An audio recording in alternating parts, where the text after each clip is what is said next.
दोस्तों, बिहार तो राजनीतिक प्रयोग की जमीन रही है जिसने इस देश को राह दिखाई है कि सोशल इंजीनियरिंग का मतलब होता क्या है, आंदोलन का मतलब होता क्या है, सत्ता के खिलाफ संघर्ष का मतलब होता क्या है और वैकल्पिक राजनीति अगर पैदा की जाए तो उसका स्वरूप क्या हो सकता है। और जिस बिसात को बीजेपी ने बिछाया है, क्या उसकी चाल दिल्ली से चली जाएगी या फिर आने वाले वक्त में आरएसएस और बीजेपी अपने तौर पर बिहार की राजनीतिक जमीन को अपने अनुकूल करने के लिए जातीय समीकरण को वहां पर तोड़कर कुछ नई बिसात बिछा देंगे क्या?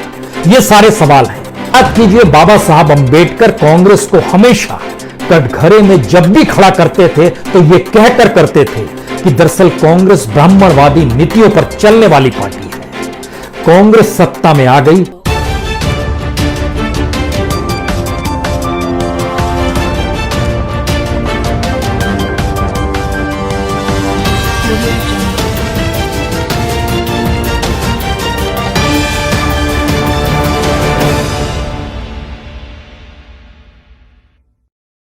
दोस्तों, बिहार तो राजनीतिक प्रयोग की जमीन रही है जिसने इस देश को राह दिखाई है कि सोशल इंजीनियरिंग का मतलब होता क्या है, आंदोलन का मतलब होता क्या है, सत्ता के खिलाफ संघर्ष का मतलब होता क्या है और वैकल्पिक राजनीति अगर पैदा की जाए तो उसका स्वरूप क्या हो सकता है। लेकिन इतने बरस के बाद बिहार में पहली बार एक ऐसा शपथ ग्रहण समारोह जिसमें मुख्यमंत्री के तौर पर जो शपथ ले रहा है उसे भी इस बात का एहसास है कि लंबे वक्त तक वह शायद इस पद पे ना रह पाए।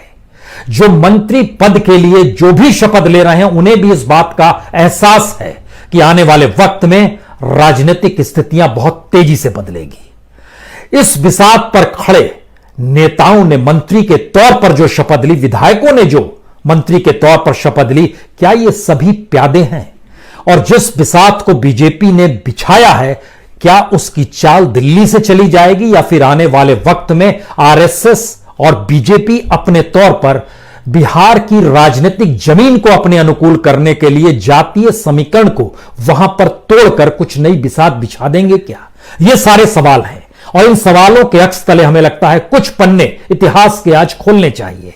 उसके बाद इस मंत्रिमंडल पे हम आएंगे और आने वाले वक्त की आहट का एहसास भी आपको करा देंगे।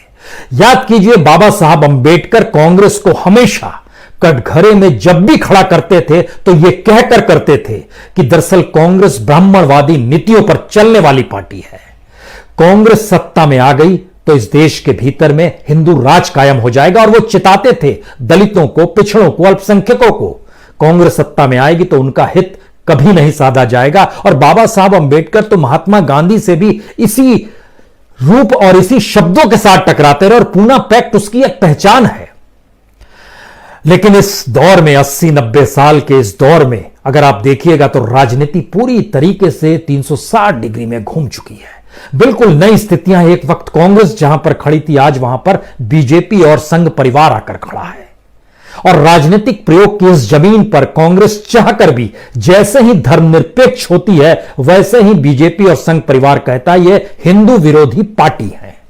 जैसे ही कांग्रेस खुद को अपने तौर पर सेकुलरिज्म से आगे बढ़ते हुए एक नए राजनीतिक प्रयोग के साथ इसका एहसास कराना चाहती है कि वह भी हिंदूवादी सोच को अपनाए हुए है, तो भी उसे मान्यता जनता के बीच नहीं मिल पाती है। जैसे ही वो कहती है हम अपर कास्ट के साथ हैं तो भी मान्यता नहीं मिल पाती है। इसके मतलब क्या है? और जिस राजनीतिक जमीन को नीतीश कुमार ने बिहार में सींचा और बढ़ाया, अगर नीतीश कुमार को एहसास है और अगर बीजेपी को भरोसा है तो फिर आने वाले वक्त में जेडीयू की बनाई हुई राजनीतिक जमीन पर कब्जा करेगा कौन? और इसी के अक्स तले छुपा हुआ है यह मंत्रिमंडल जिसमें शपथ लेने वाले लोग कौन हैं। बीजेपी की तरफ से देखिए, तारकिशोर प्रसाद वैश्य समाज से आते हैं। वैश्य में भी यह कलवर वैश्य समाज से आते हैं जो कि पिछड़ा तबका होता है, लेकिन व्यापारियों के बीच में इनकी पैठ अच्छी खासी है। रेणु देवी यह अति पिछड़ा से आती है। अति पिछड़ा का राजनीतिक प्रयोग किसने किया? नीतीश कुमार ने किया। अमरिंदर प्रताप सिंह राजपूत हैं। राम सूरत राय यादव समाज से आते हैं। जीवेश मिश्रा भूमियार हैं। मंगल पांडे ब्राह्मण हैं। रामप्रीत पासवान दलित समुदाय से आते हैं। एक ऐसा पैकेज है जिसमें जाति समीकरण को फिट किया गया है। और दूसरी तरफ नीतीश कुमार को देखिएगा तो उनके साथ अशोक चौधरी हैं, जो इस पिछली बार कांग्रेस के साथ थे, छोड़कर जेडीयू में आ गए। ये पासी समाज से आते हैं, यानी यह भी दलित हैं।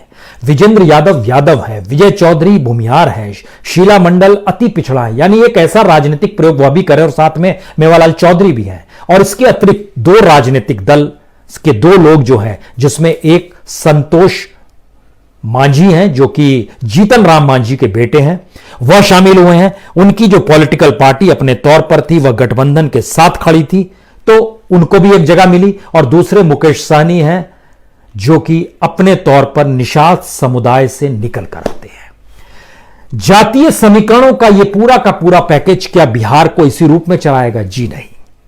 हमें लगता है अब इतिहास के उस पन्ने को खोलिए जहां उत्तर प्रदेश की राजनीतिक जमीन पर बीजेपी को कोई पूछता नहीं था। बीजेपी ने मोहरा मायावती को बनाया था, सत्ता में बैठाया भी, सत्ता से हटाया भी, और खुद का विस्तार करते हुए और संघ परिवार का भी विस्तार उत्तर प्रदेश में कराने की खुली छूट उसी दौर में मिलती चली गई। और आज की तारीख में वहां पर बीजेपी प्रचंड तौर पर मौजूद है। तो क्या यही प्रयोग बिहार में होना है? हो सकता है, कहां इनकार है। अगर ऐसा प्रयोग बिहार के भीतर में होना है, तब यहां से एक और सिलसिला शुरू करते हैं जहां पर दो बातों का जिक्र शुरुआत में जरूरी है। बीजेपी एक ऐसी पार्टी है जो रीजनल पॉलिटिकल पार्टीज को खत्म करके उनकी सियासी जमीन को हड़प लेती है। यह एहसास अकाली दल को पंजाब में है, शिवसेना को महाराष्ट्र में है, नीतीश कुमार को अब बिहार में हो चला है, कोई इनकार नहीं है। कांग्रेस एक ऐसी पॉलिटिकल पार्टी हो गई है जब से नरेंद्र मोदी सत्ता में आए हैं, वो जिस भी क्षेत्रीय पॉलिटिकल पार्टी के साथ खड़ी होती है वह एक बोझ के तौर पर बन जाती है या खुद वह सबसे कमजोर हो जाती है। यह महाराष्ट्र में भी नजर आया, यह बिहार में भी नजर आ गया। सबसे कमजोर तौर पर वह निकल कर आती है। इसका अगला मतलब क्या है कि राजनीतिक तौर पर जो विस्तार बीजेपी अपने एजेंडा, अपनी विचारधारा, अपने सोच, अपने संगठन और शायद सत्ता पाने के लिए जो भी चाल वो चलती है अपनी बिसात पर, वह उसके अनुकूल होता चला जा रहा है। और मजबूरी है नीतीश कुमार की, मजबूरी है जीतन राम मांझी की, मजबूरी सहनी की भी है। और यह मजबूरी के दायरे में AIMIM यानी ओवैसी भी आते हैं। यह एक ऐसी राजनीतिक मजबूरी है जिसमें उत्तर प्रदेश के बाद बिहार एक दूसरा राज्य होगा जहां पर मंत्रिमंडल के भीतर में कोई मुस्लिम समुदाय नहीं होगा, उसका रिप्रेजेंटेशन 0 होगा। उत्तर प्रदेश में भी यही स्थिति थी, लेकिन एक व्यक्ति को MLC बनाकर लाया गया और अल्पसंख्यक मंत्रालय उसको सौंप दिया गया। लेकिन बिहार में ऐसी स्थिति पहले राउंड में नजर नहीं आई। इसके मतलब क्या है? यहां से दूसरा सवाल उठता है। अब इन पन्नों को दोबारा पलटना शुरू कीजिए। जब हम आपसे जिक्र इतिहास के पन्नों को खोलते हुए उत्तर प्रदेश की सियासत का कर रहे थे, उत्तर प्रदेश और बिहार को लेकर जिस सोशल इंजीनियरिंग का जिक्र गोविंदाचार्य ने किया था, उसको जब अमल बिहार में लाया गया तो उसमें 3 लोगों की उत्पत्ति हुई थी। एक उत्पत्ति कल्याण सिंह की थी, दूसरी उत्पत्ति उमा भारती की थी, तीसरी उत्पत्ति विनय कटियार की थी। हिंदुत्व को बहुत साफ तौर पर उभारना, लेकिन मौजूदा वक्त में हिंदुत्व की परिभाषा से राष्ट्रवाद को भी जोड़ दिया गया है। यानी हिंदुत्व का विरोध राष्ट्र विरोधी होने की सोच है, इस सोच को भी रख दिया गया है।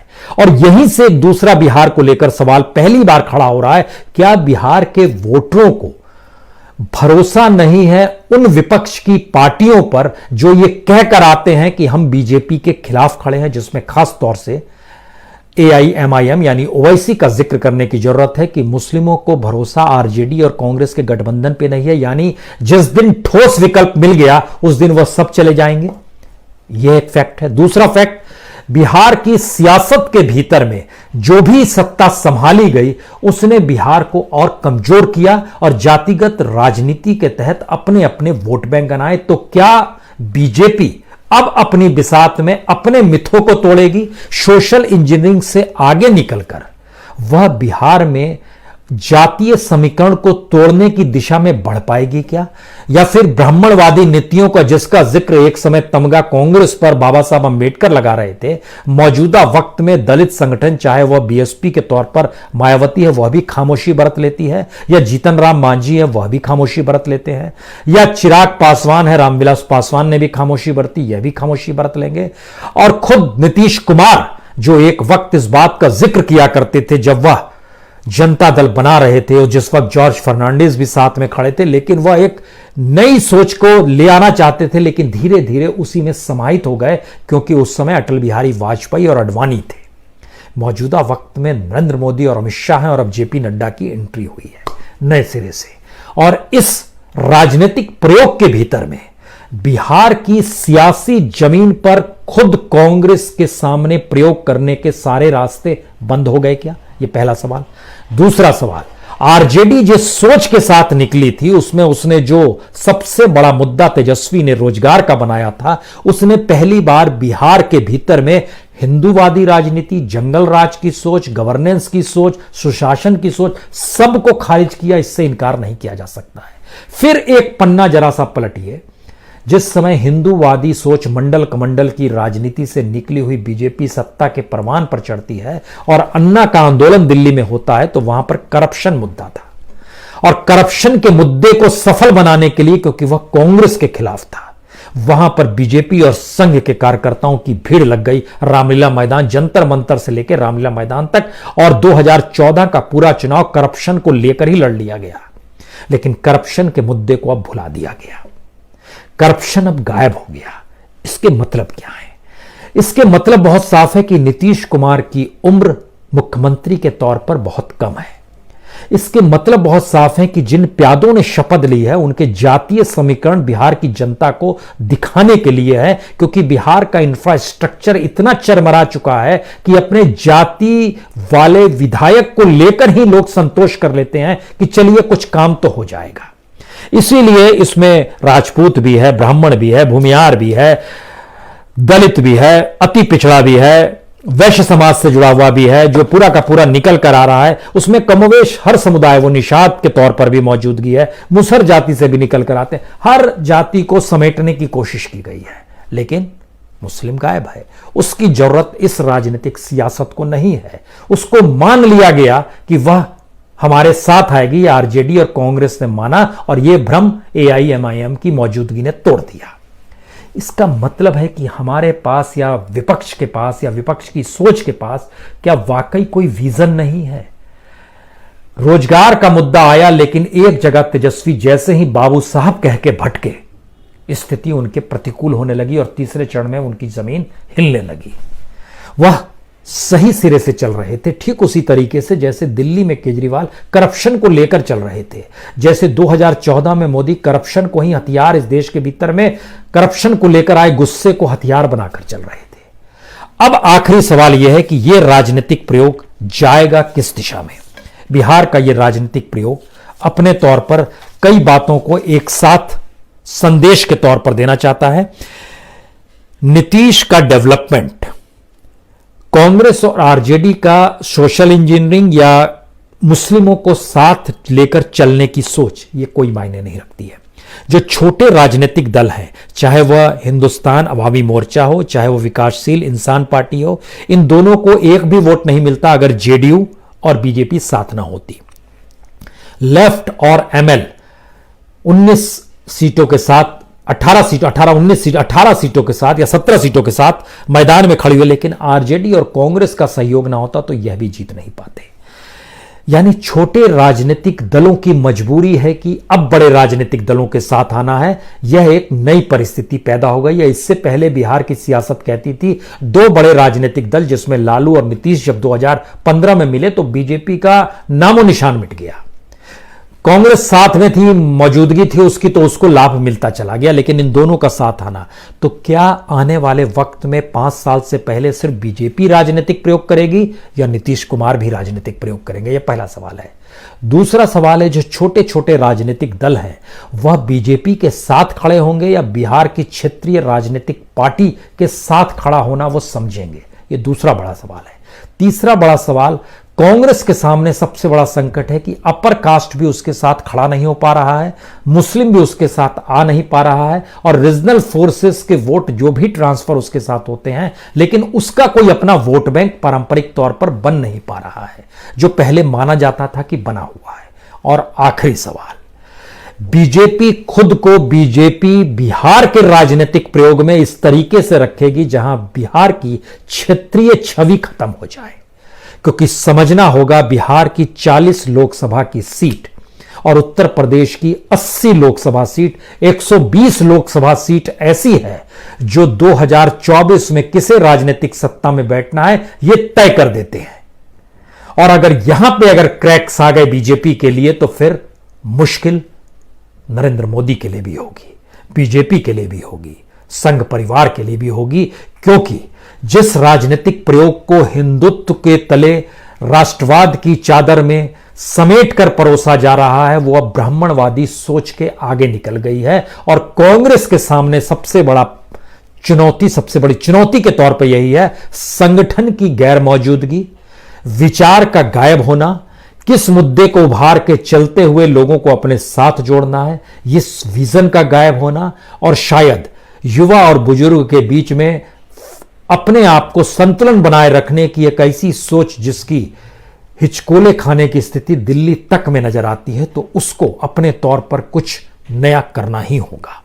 और यह सोच ना तो मंदिर के भीतर लेके जाता है किसी को, ना मस्जिद के भीतर लेके जाता है। भारत उस इकोनॉमिक एजेंडे में फेल हो रहा है जिस इकोनॉमिक एजेंडे को फेल नरेंद्र मोदी के दौर में कराया गया है। यह समझ बाकियों के भीतर आनी होगी। बहरहाल मंत्रिमंडल ने शपथ ले लिया, बिसात बीत चुकी है। इंतजार कीजिए, राजनीतिक प्रयोग बहुत तेजी से और बहुत जल्द शुरू होंगे।